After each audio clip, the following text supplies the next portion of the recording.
Hi folks, the Revolting News Show here. We're continuing our, this is Tuli Kupferberg, we're continuing our long march through my unprinted, some claim unprintable novel called The Fugs, about a mythical rock group of the 60s. And when we pick up the story now, the group is preparing for its Lower East Side first rehearsals before they do their first professional performance. And this is Chapter 2, Part 3 of the Fugs. And the chapter is entitled Calm Yourself, Motherfucker. Part 3. Late that afternoon, Vaslav Telex drifted in with his recorder. 2 hours and a half late for rehearsal. I've been looking all over for Skag, man. And that fucking Harris. Vaslav explained how Harris, from Manhattan downtown, detective, right, cruised this area busting dope fiends and then taking their stuff and releasing them with a frightening warning and a stiff kick in the ass. And then, later in the week, had his partner Connolly sell it back to them for double the street price. Now that couldn't happen, could it? Nah. Ben Woozer sat on the wire chair and practiced drum riffs to the Stones' Look at That Stupid Girl coming in off the transistor radio. His drum was a pear box, Golem Valley brand, Medox, Oregon. Turn that fucking thing off and let's get going, snarled Red. We've been here 3 fucking hours and nothing's getting done. Molly McGuire turned up his fiddle, and Frank Weaver plugged his small amp into the wall outlet where it started to moan, howl, and sputter. Turned it down to a gentler, annoying hum. Plucked a few riffs on his cheapo Japanese guitar, and then the two of them, both notorious A-heads, who also played semi-professionally as the Wholey Moral Rounders, went into their frenetic amphetamine babble song with a vocal duet in perfect C&W style. I don't have a bad time, I don't need to come, for I have become an amphetamine bum. If you don't like sleeping and don't want to screw, then you should take lots of amphetamine too, Fetty Fetty. These stimulant games can make a life so sweet. I can move down the street without moving my feet.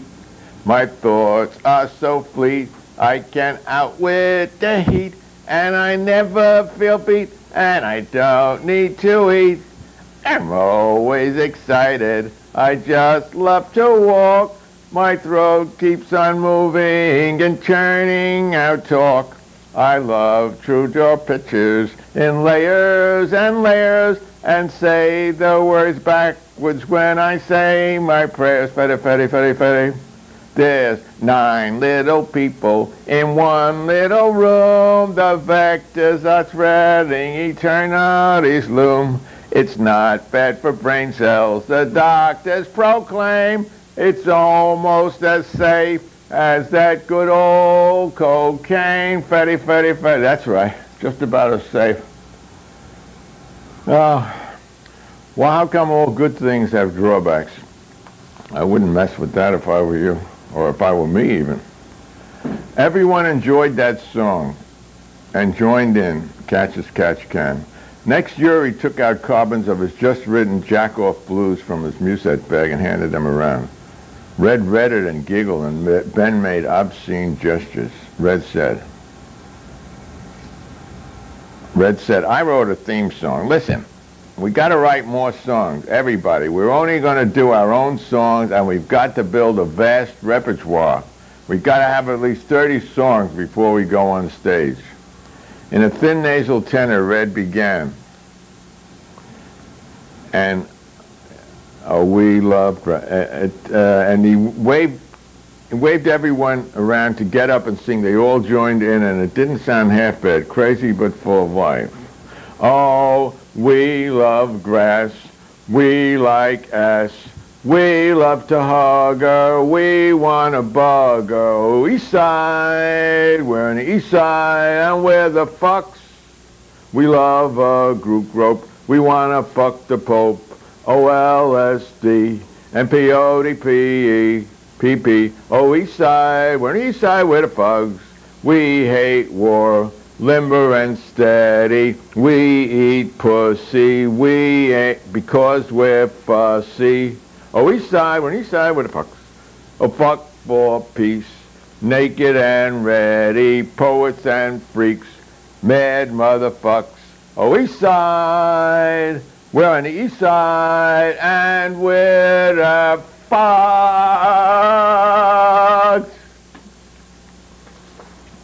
They did it two more times. Red Mr. Recorder, Vaslav Telex, poet extraordinaire and junkie, lay stretched out in a corner. A deck of obscene tarot cards fallen from a metal book rack lying on his thin chest. That junkie scratched, said Red, punching his open left hand with his clenched right fist. We're serious. We are going to make the Cultural Revolution in America. Or die trying, said Yuri, laughing. Or try dying, said Ben, spitting in his... Or tie-dyeing, added Frank Weaver without a smile. Red scowled, and the band played on. Now we're at chapter 3, titled A Terrible Beauty is Born. Donna Mobile was a shorty, feisty, red-haired young woman from Brooklyn that Yuri admired deeply. He first met her at the Cooper Union Forum, where, at the lecture and discussion on today's youth, she had told Ashley Montague and the rest of the crowd, "You think we're something. Wait you see what comes after us." Yuri had come after her, and although they had never made it together, she had given him an ace poem entitled 13 Nightmares for his new little magazine, Death. Now here are some of the poems here are some of the sections from that poem, 13 Nightmares. Nightmare 1. Well, I had gotten to a warmer place for starving and lived on beaches. And it seemed to me that everything would swing if I had some book or other. So I wrote my mother, found paper, and told her general delivery, and then I went back to the beach and waited. Nights warm enough to sleep and fish, okay, and paper occasionally a poem, and then it seemed like time enough. And I went to the post office. The package, I said, a book. My name is thus. And they said, identification, please. And I looked in all my pockets, but a lucky wave had gotten the cards with my name. Please, I said, please, please, a book inside, Rambo. Open and look for God's sake, please. Sorry, they said. Why not go home, they said, and get your ID? Sure, I said, I'll ask that wave next time I see it, but now give me the package.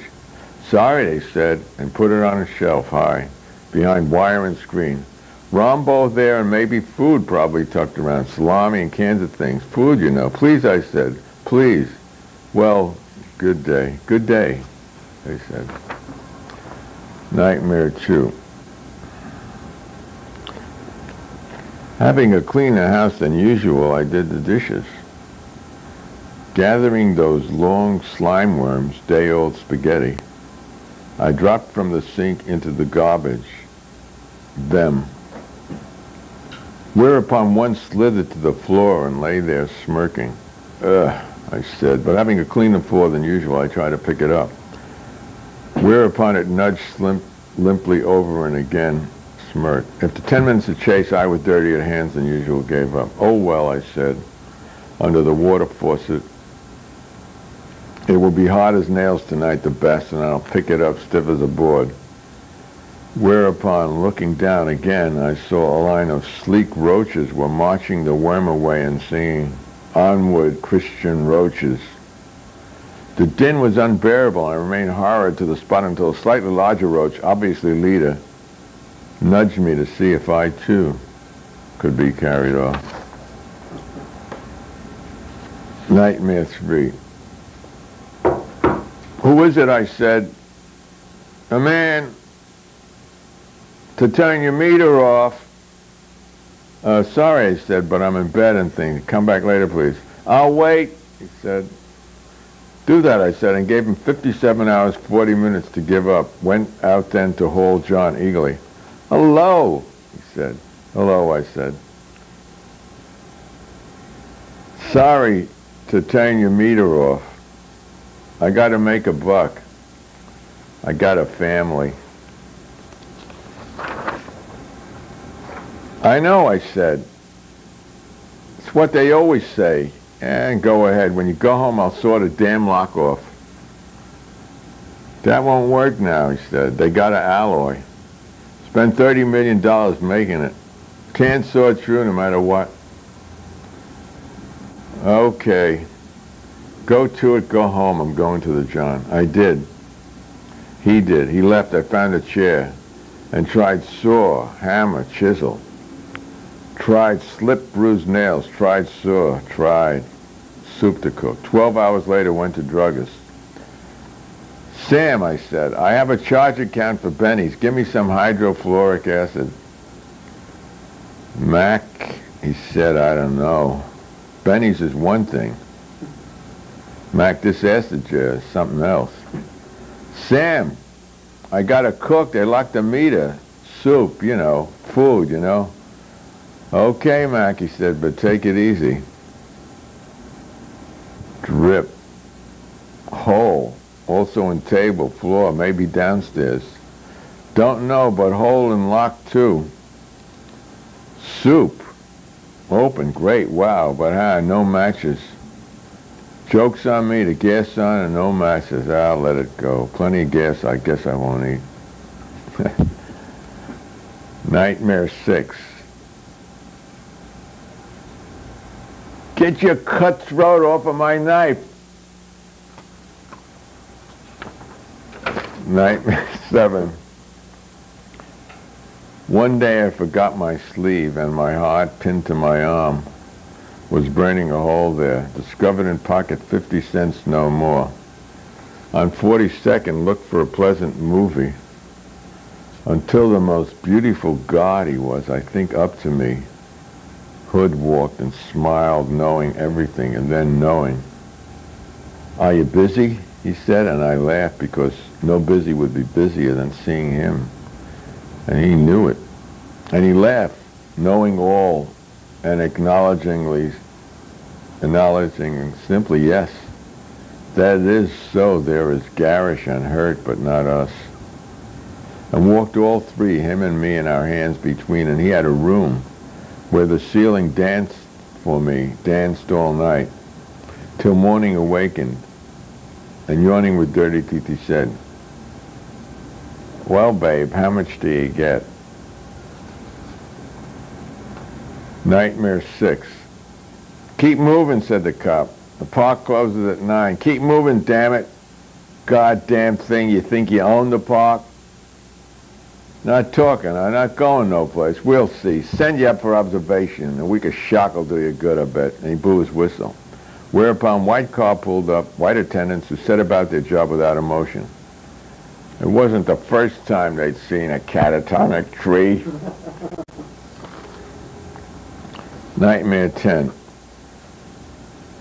I saw it, man. I read it in one of the goddamn trade journals. Open season on people over 21 in dungarees or ancient sneakers. Men with lipstick. Women with crew cuts. Actors out of work. Poets of all descriptions. Bounty for heads, $10. Junkies and jazz musicians, $5 extra. You can say I'm mad, but that don't mean I'm crazy. Ask any cab driver. Nightmare 13.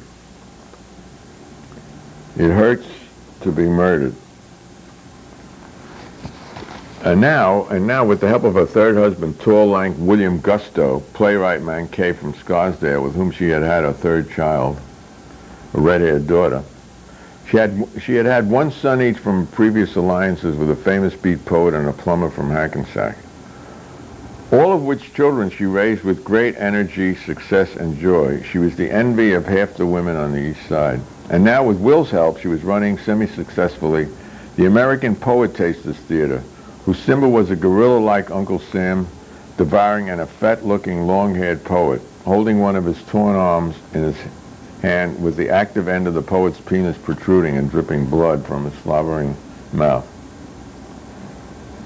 The emblem, indeed, had attracted more attention than the plays, and had it not been for Donna's father's connections, he owned 3 funeral parlors in Brooklyn, the underworld and underarm characters who ran the garish Club 69 across the street would have shut, or burned, as Donna would say, her place long ago. There were 2 other off-Broadway houses on the block, giving it, except for the bizarre Club 69, a kind of homey, relaxed atmosphere. Donna invited Yuri and Red to give a guest evening at the American Poet Tasters Theater, and the group rehearsed well into several nights for the occasion. It was their first appearance on a real stage, and they wanted to be ready. That is, mostly Red did. Yuri believed in spontaneity and wanted to hold the words to the songs in his hand until he memorized them. He claimed this was, quote, more natural. Since Yuri had a bad memory, Red figured this would take several years, and at each rehearsal told him he looked like a real putz standing up there with a sheet of paper in his hand. Ben said he didn't care one way or the other, but since he didn't like rehearsals, came in on Yuri's side. Frank and Molly just learned entire songs at one rehearsal. Yuri told Red not to worry, he had something worked out. Red ran off thousands of flyers on his Mimeo machine in various inks on various colored sheets, and they were distributed by members of the group all over the East Side. Yuri peered nervously from behind the thin curtain and saw 5 minutes before showtime that there were just 4 people in the house. 2 were in with passes. Red said, "Fuck 'em, let's get going." They opened with their theme song, the immortal We Love Grass. The 10 people in the audience liked it. By now, 10 people in the audience liked it so much, Red ordered the group to do it again. This time, Molly and Frank added hillbilly and Latin frills to the melody. Yuri came on and did Jack-Off Blues with appropriate motions. Woke up this morning with my sweetheart in my hand. My head was empty, my heart was full of sand. I got them Jack-Off Blues. My baby left me for another man. I guess I'll have to do the best what I can. I got them Jack-Off Blues. I feel so lonely when I come alone, just like a hobo without no home. I got them Jack-Off Blues. Oh, well, a woman's a woman, man is a man, a finger's but a finger. But I got other plans. I say goodbye. Goodbye, Jack-Off Blues. Hey, goodbye, bug off, Jack-Off Blues. I guess, you know, this song had a great influence on the president, you know. But it's always good to have some reserve in your pocket. You know, I still know people who are whacking off at my age. Some of them I know very intimately. This song went over well also, even though he held a word sheet in his hand and had to jerk off with one hand. He made a mental note to drop the sheet during his next performance and use both hands, but then he remembered that he only really needed one hand to jack off, and that it would add verisimilitude to the operation if he did it holding the sheet. He could pretend it was a Playboy. Or maybe actually paste the word sheet in a Playboy and pretend he was looking at a hot cunt or tits and ass while he did it. Red did Coca-Cola douche. Let's see, I wonder if we should sing that now. How much time we got? Got about 9 minutes, eight and a half minutes. Well, let's see if I can find it quickly.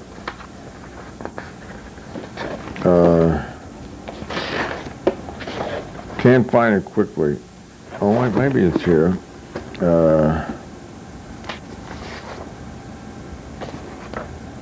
Not here. I will do it some other time.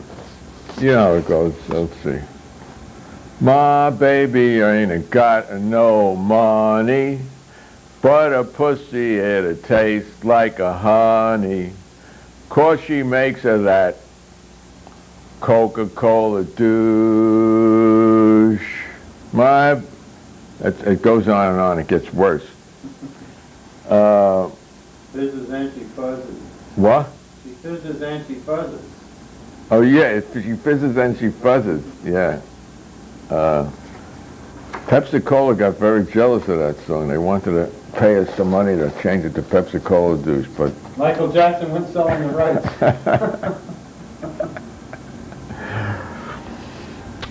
Then Ben did a long monologue as a filthy-mouthed religious businessman selling dirty Bible pictured playing cards on radio station WWVA Wheeling, West Virginia, and that ended the first set.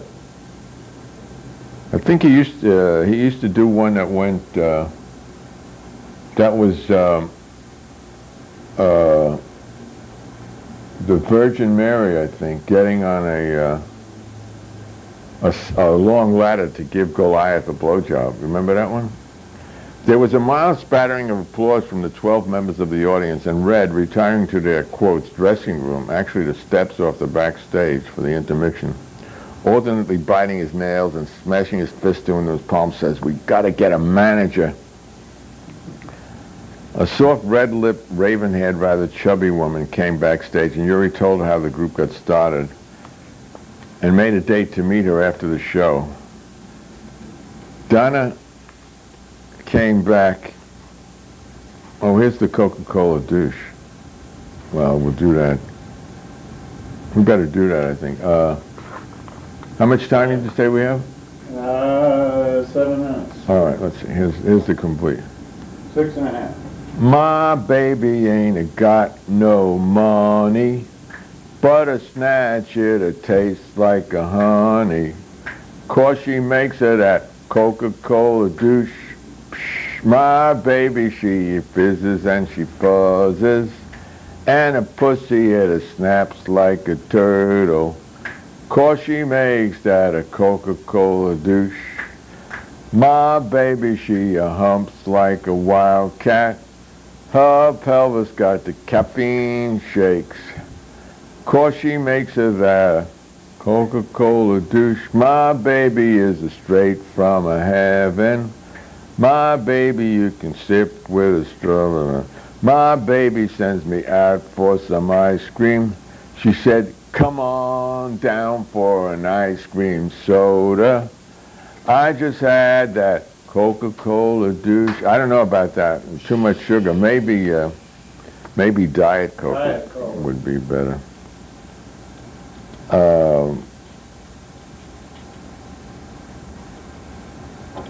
Donna came back and told them, Donna Mobile, the manager, that Kentucky Killam, the famous playwright, was in the audience with his latest boyfriend. When the curtain went up, the house had doubled. There were at least 25 people in the audience. At least a third, Red noted ominously, were friends. Yuri thought that was great. It was better to fuck up before small, friendly audiences. Ben's drumming, Yuri's erectorine playing, and Red's singing had been off-key, off-rhythm, and just off a bit during the first half of the program. A bit during the first. Just a bit, Molly had said. About half a mile, Red thought. But we'll use it. We'll forward it. And Molly had invited another musician, a friend of his from Bucks County, to sit on the second half and play trumpet and accordion at different times, of course. Reuben Rummy, that was the friend, had enjoyed the first half so much he couldn't help himself and just had to perform with his friend Molly. He passed the bottle around Thunderbird as they set up the second set. Through the curtains, Kentucky Kill'em could also be seen passing the bottle around. Bourbon here. He disappeared to the floor for a second, and then his friend lifted him back to his seat. Red groaned and slapped his palms to his forehead. The curtain rose amid boos and cheers, and the Fugs stumbled on stage for the next set. Red gave a long introduction about the sociological relevance and importance of modern detective and chase films, and especially James Bond and Goldfinger, and then there appeared from on stage left a shapeless apparition, actually Yuri, bent at the knees with a gunny sack from potatoes completely covering him from head to the floor. Red turned towards the monster, startled. It waved its arms wildly for several seconds, and then began the muffled, dramatic rendering of Stinkfinger. Stinkfinger, he's a man with a horny touch, a satyr's touch. Shuts a hot finger, beckons you to enter his den of sin. Oh, let him in. Perfumed words he will pour, and oh well, his cologne won't disguise what you smell. It's the touch of life from Mr. Stinkfinger. Pretty girls can't resist and won't. His heart is hot, he loves only cunt, only cunt. He loves cunt, he loves only cunt. He loves cunt, he loves cunt. He fell to the floor at the end and gave several small obscene humps and grinds and quivered to a stop amid wild applause. So this was the manuscript holding solution.